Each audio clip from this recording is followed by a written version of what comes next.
Miami Heat, playoff mood na naman. Naitabla na nga nila ang series 1-all kontra Boston Celtics matapos makuha ang panalo sa home court ng Boston 111-101.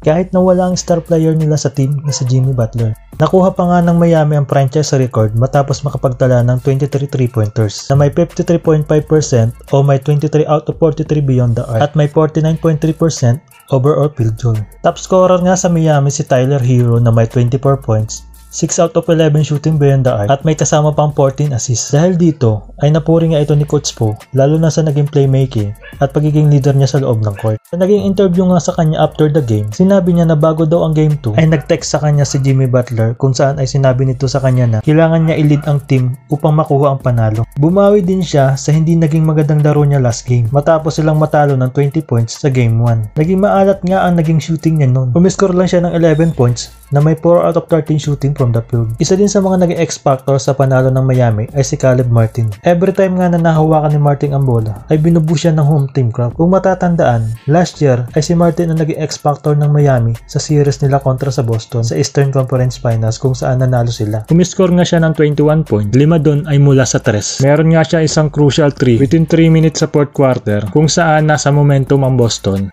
Matapos nga ang 3 na yon ay hindi na muli nakalapit ang Celtics.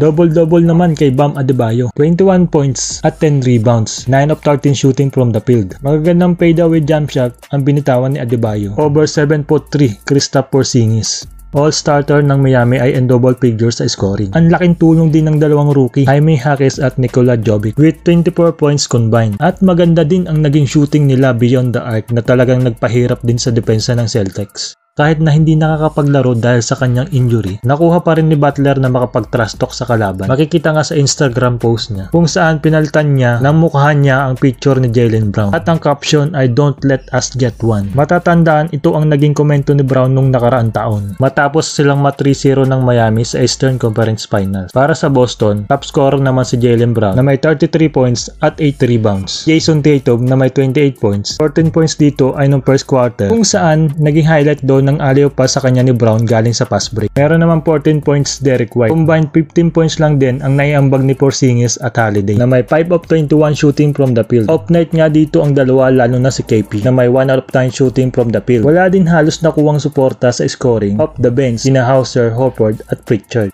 End of the first half ay lamang pa ang Celtics ng 3. 61-58 matapos ang 3 sunod na 3 ni Brown at isang layup sa final seconds. Sa third quarter ay nagkaroon ng 10-0 run ang Miami para makuha ang 82-70 lead under 4 minutes sa third quarter. Bago maibaba ng Celtics sa 6. Pagpasok ng fourth quarter ay mainit pa din ang shooting ng Miami. Every attempt ng Boston para maidikit ang score ay lagi may sagot dito ang Miami. Sa 6 minute ay naibaba pa ng Boston sa 5 ang lamang. Pero isang 3 ang bintawan ulit ng Miami mula kay Highsmith para umangat ulit sa 8. Back-to-back basket sa Miami mula kay Jaime Jaquez at Adebayo para tuluyan lumobo sa double digit ang kalamangan. With 3 minutes left ay naibaba ulit ng Celtics sa 6 ang hinahabol nila. Pero isang crucial na 3 mula kay Caleb Martin ang bumasag sa momentum ng Celtics. Hanggang sa hindi na nga ito nakahabol.